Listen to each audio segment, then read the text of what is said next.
Good afternoon, ladies and gentlemen. Guile here, and welcome back to the Forged Alliance Forever promotional series. Average Joe's theme continues through today. I've just realised that I forgot to put it in the scrolling banner at the bottom, but never mind. It's going to be custom 4v4 team action this afternoon. First of all, though, a quick message coming in from Gently, formerly the Cooper. Currently, I suck at FAF, but we won't talk about that. He would like to remind everybody that there is a tourney going on this weekend, this Saturday in fact. Sign-ups still very much welcome.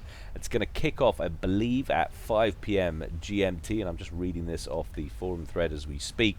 And there are a few prizes, which is always good to know. First place prize that will get a tournament avatar, the winning icon, plus a lesson from Zoc, which is amazing, because let's face it, who couldn't learn something from him? Second place will be the faction avatar of your choice, if you don't already have it. And third place, Softly's donation goes to a charity of your choice. Well, that's like money in the bank right there. No, I'm joking. No, that's very generous. I'm guessing they opened it up to donations, and Softly was probably the only one who donated, so they didn't have enough to make it a money tourney, and instead they're keeping the donation area and sent on charity, which is very noble. Good stuff indeed. Always nice to see. So there you go. That is still very much open to sign-ups. Mephi has also got in touch and would like to let everyone know he's got a tourney coming up, but he hasn't got the forum thread together yet, so when he does, I will do a little bit of publicity for that. But if you would like to join Saturday's one, just take a look in the description below the video, guys, and if it's not there, you know what to do. Abuse me until I make it so, and I shall do just that. Alright, on to today's game. As we said, it's going to be Average Joe's 4v4, which is going to take place on Stella version 8. I'm ready, you guys are ready, and the players are sure as hell ready. So let's go on over to the game zone and see how these guys are going to get on. And nothing makes my blood pressure boil quite as much as when the user interface is acting as much as an imbecile as he is today. Look at this. This is not Team 1. But for the course of this game, and the all intents and purposes, this will be Team 1. But this is not Team 1. This is Team 1. But this is Team 2. Anyway, so there it is. That's not too confusing. Going first for Team 1 down here at the bottom right. It's Rikai, as we say in Wolford. Those of you who are British will understand. In UEF Baby Pink, opening first land. Secondly, to his left, we have Niquilich. He's going Aeon in Regal Purple, opening first land, going second air. And then we move up to the Peninsula, fresh off his latest defeat off the Forged Alliance Forever campaign. There he is, or I should say Forged Alliance campaign. It's QAI playing his customary Cybran, ever customary Cybran, wouldn't know how to play anything else, in Ferrari Red, opening first land. And last but not least, the aforementioned Gently in Volvo Beige, going UEF, opening first air. So that's Team 1. Let's take a look at Team 2 as we go up to the top left-hand corner of the map. First of all, it's Hush in Spetsnaz green. He's going Cybran, opening first land, going second air. Next up to his right, it's everybody's favorite air hostess, C-Cups. He's going UEF in Mellow Yellow, opening first land. On to the Peninsula for Team 2. In a blink at the 4:15 at Aintree in Elephantine Grey, going Cybran, opening double air. And last but not least, he's already sent a bomber down to the bottom right-hand corner. We'll take a look at that in a sec. It's Man Red in Fecal Brown. He's opened first air, going second land. Let's see where that bomber's going. And he gets the bomb out and lands that on top of the land factory. Looks like he might have cancelled whatever was building. But will he manage to pick off an engineer? Yes, he will. Both the engineer and the ACU were working on railguns. The ACU, of course, still plodding away at that. But the first blood out to Man Red. Very nice indeed. Another exposed engineer out to the top right of Rikai's base. He's going to get taken out. So 2 kills there for Man Red. Railgun now online. And that should be the end of that little assault, but still very nice stuff indeed. And as we look over to the minimap, we can see that Gently is getting busy, rolling out there with his air transport courier inbound with 2 units of build capacity. Where's he taking it? Well, he's taking it just to the other side of the island there. And where's he going? He's going to go and reclaim. No, he's not. So he's going to try and impinge on Cups, who is working on some naval yards. One of them already online, the other one about 25% complete there. And Gently's going to throw down a torpedo launcher. He's missing a bit of a trick here. Be tempted to go down and try and steal this mast. There's quite a lot. We've got a couple of frigates there. That looks like it might be a Aeon destroyer, an Exodus, maybe. Could have that wrong. There could be a is it the Beacon? My god, so long since I already looked at Aeon Navy. Could be the Beacon. But that courier has been transferred over to QAI, interestingly enough.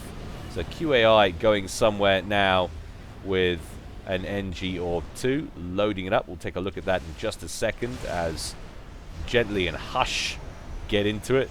Seeing lots of these soft names, just need softly involved, and we'll have another situation like we did the other day. But Gently's interceptor is going to come off worse in that little exchange, and of course that little flyby will reveal to Cups the danger lurking by that island. One torpedo launcher online, another one just started. In comes a bomber though from Hush. I'm assuming the other engineer has already been killed. No, indeed, he has gone off on his Todd to steal that mass. So nice work there from Gently. Sitting at 4K total mass harvested. Second only to QAI and Niquilich in terms of mass being pulled in. But two of those wrecks brought in. He's not going to get the third one, I don't think. That bomber swings around for another pass. 2 kills there for him. Bomber now free to work on that torpedo launcher along with Cups. There's also a sonar in the water as well there, but that's not going to last too long. And away we go with some more drops, this time from Niquilich, who has taken a chariot out to the islands on the eastern edge of the map. And Manred actually strolling out over here, not able to get his comm, of course, on that island, so he's going to do a distance build with that. If Niquilich gets his engineers working on a factory pretty soon, this will be a toss-up, but Manred looking like he's going to have the advantage initially, and get that land factory online first of all. And one Trident rolling out there from QAI over to Manred's naval yards. Get in and pick off that engineer. Another one rolling in as well. That will stall production of that second naval facility. Oh dear, lots of build capacity rolling in to their demise here from Manred. Needs to change up that rally point immediately. Looks like they're all going to go down. QAI set up shop just to the right of his peninsula. Still hurriedly working on basic frigates. Shards coming out now from Niquilich to offer a little bit of anti-air assistance there to QAI, who's really quite irritating at the moment. I'd be rather annoyed if I was Manred for this little T1 push inside the first 6 minutes.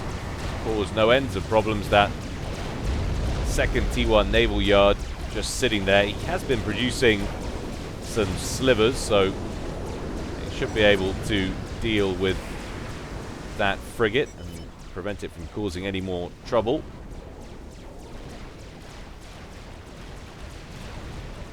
And a frigate out there from Cups as well, trying to avoid Gently's Tiger Sharks, who are trying to chase it down, but it's going to get out of there on 95 HP. Gently going back around the top of the island there. So he got a move command that's sufficiently far away. Well, he is heading out, but I'm sure the Tiger Sharks will likely as not pursue. Another transport sitting there out to the edge from Gently. And did we ever see where that other courier was taken?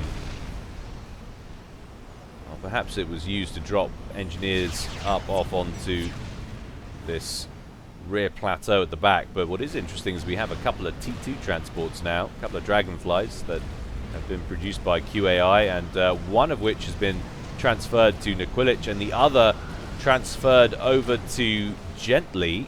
Both of them heading off, or sorry, Niquilic heading off to the respective base there, and there goes the Dragonfly off towards Gently's base as well. Does that coincide with anything?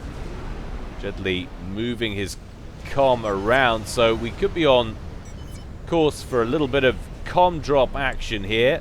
Gently with the T2 Engineering Suite and the Zeph amp on board that ACU. He's going to pick that up and move that out. So far, that Dragonfly just sitting there for Niquilic, so I don't think we're getting any double comm drop action, or did I speak too soon? I think I probably did. So Niquilic looking like he's about to board a transport there as well. Gently on board, looking for an approach, but at the same time we've also got a wave of Jesters coming in and going straight after QAI. They have a pretty sizable interceptor escort as well. Gently mobilizes his interceptors to try and deal with the Jesters. QAI already down into the yellow. Meanwhile, off go the transports for both Niquilic and Gently off to the other side of the map. QAI dancing around, but he has no support in the air whatsoever. Niquilic coming in now, just trying to deal with this Jester spam. But will it be too little too late? QAI going to throw together an anti-air turret, but he's down well into the red now. 1,300 hit points and falling down below 1,000, down below 500. He's not going to make it out of here, and the first player to go down will be QAI. And Team 1 lose a player. Meanwhile, up here, Gently has made landfall, immediately produces a T1 PD and starts working on some anti-air, which is a good thing too, because the Jesters are inbound. I'm going to do something I very rarely do and slow this right down so we can get the camera in place properly, because of course the Niquilic has made a drop up here at the top, so we want to keep an eye on these two things simultaneously. And Niquilic not just coming in by himself either, he's also coming in with a whole bunch of build capacity and some T1 support as well. We've got Fervors and Auroras rolling in towards Manrid's base. Manrid woefully unprepared for this, coming out to meet it now with his ACU. Meanwhile, back to the middle of the map, Gently taking a battering from these Jesters, but already has an awful lot of railguns online. Blink, of course, Blink with no way to respond on the ground, has nothing but air factories here, so can't start producing artillery to deal with a T1 PD or anything like that. But Gently is now down into the red, 3,000 hit points and falling. In a blink, focusing on him with his commander. All of the Jesters have been destroyed, and now Gently gets another T1 PD online and backs up away from Inner Blink, who is pursuing. Probably should have overcharged that first, or that second T1 PD I should say, but it looks like Inner Blink is going to be the second player to drop out at 10.25 minutes, or just over 10.5 minutes perhaps, and Gently levels the match. Meanwhile, Manred on the right screen has taken a battering, heading over towards the beach with 6,200 hit points remaining. Niquilic, with that T2 Engineering Suite, has built a couple, or at least one T2 PD I should say, and a bunch of other T1 PDs around him, and is now going to start the assault on Manrid's base. Manrid forced to duck under the waves. We can go back to full screen now and see what's going on elsewhere on the map. Manrid has pushed further south with a wave of slivers going after some of Team 1's naval units there. Another little push on the naval side of things, this time from Harsh on the other side of the map. It's Trident based with one sliver in there, but it's going to get absolutely annihilated by the wave of Tiger Sharks coming in there from Gently. Gently busy setting up shop, still needs to be a little bit careful about the potential response from the two players in the corner. C-Cups has a column of Lobos heading his way. Looks like they have rally points set to somewhere over here, but Gently does have a land factory online. Meanwhile, Niquilic has a land factory online as well. T1 bombers coming out from Manred's last factory up here, and it won't be too long before that is offline as well. So Team 1 successful in killing off Inner Blink and dislodging Manred. And Team 2 successful in killing off QAI and have also managed to make a little drop down here as well. Hush and C-Cups getting some build capacity on to the peninsula on the bottom landmass there, and 4 factories already online between the two of them. So absolutely no cohesion in this game whatsoever, all over the place.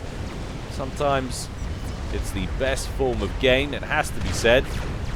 Core mass for Manred about to go down.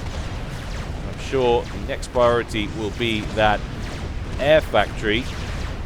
Manred still producing bombers, but not really a lot he can do with that. So the fleet that was sent down the western edge by Hush has been destroyed, and those Tiger Sharks from Gently sent back up to respond, and that could be the end of C-Cups and Hush's naval presence. Going to struggle to contain that submarine attack. And while I've been looking elsewhere, Manred comes back out of the water in a truly suicidal manner. He's really had no play left. He was dislodged and out of the game. The Quilich takes the scalp, and that will be another base for him to claim. And now really it's all going to be about shutting down Hush and C-Cups on the bottom peninsula. Kai has moved out with some engineers and started work on some factories, but a couple of Mantis will kill those engines off. There's another line of factories queued up a little bit further to the southwest. And, well, there's not a great deal of air coverage from Team 1, so the Storks have been getting a few free kills with their T2 torpedoes. The Quilich trying to contain these torpedo bombers, doing a relatively good job now. Doesn't want to spend too much time over the top of C-Cup's base though. Currently building a wall of rail guns, but the counter push on the ground now coming in from Gently's base that is looking functional at this point. Lots and lots of Lobos now going after the power. That's going to hurt C-Cups on his upgrade. There it goes. C-Cup now leeching power off Hush. And C-Cups surrenders, and that represents the end of the game. Very unlikely Hush going to be able to turn this one around. Everyone converging on his little proxy base down here at the headland. I like the T3 air. You say, why have I got T3 air? To be honest, I don't know what you could have at this stage that would help you.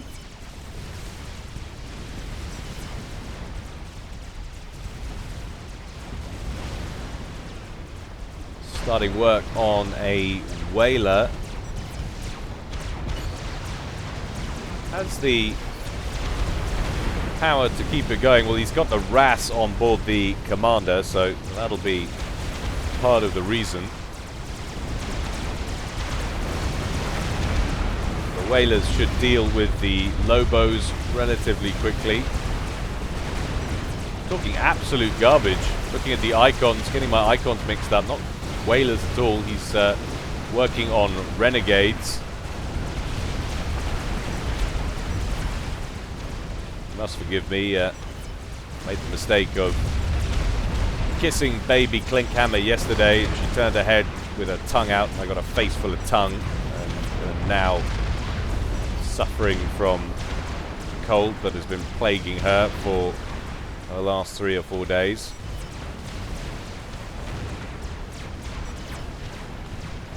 But always nice to see someone sticking it in to the last. Hush, not giving up just for the sake of it. Always feels it detracts from a replay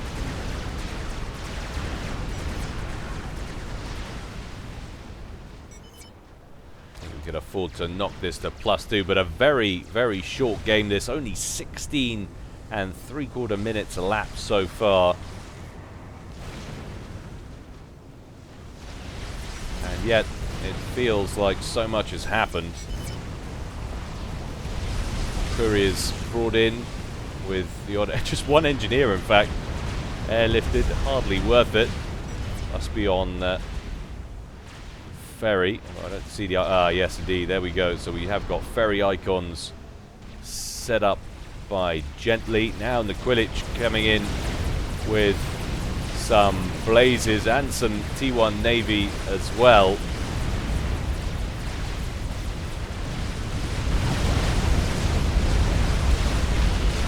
Hush with those 3 Cerberus turrets. Be able to deal with that reasonably well. And they turn their attention to the naval units.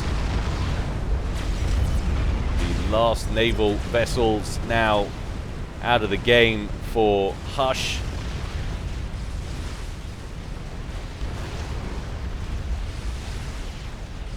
And Hush well and truly ousted from that bottom landmass as well.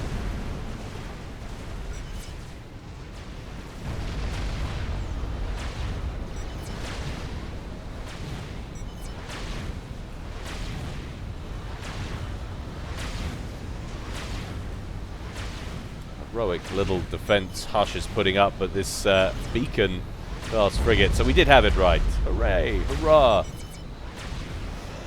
Just sitting outside the range. Is it outside of the range, or does he just not have the intel? Well, it's definitely inside the range. For some reason, not opening up on it. That looks like a bug to me. So if your Cerberus doesn't get it done, then a strap bomber certainly will. Must have been working on that for ages. Hush with just 61 mass per tick. Now going to go to work on some of Gently's forces. I suppose they should be referred to as the Coalition now. Going to roll straight up and just get swarmed by Swiftwinds from the Niquilic and not actually get anything done at all. And now Gently's going to roll on over the top of Hush's commander, who goes down into the yellow and throws out the GG. He made a bit of a go of it in the end there, but couldn't hold out longer than about 4 minutes or so. So Team 1 takes a pretty solid victory in very sharp time, and that is with losing a player as well. In fact, losing the first player. But lovely little comm drop action there from Team 1. Very well played indeed. Hope you enjoyed that, guys. A short one, I know, but it's good to vary it every now and again. As always, more to come from me in the future. But in the meantime, stay well and stay safe. This is Guile, signing out.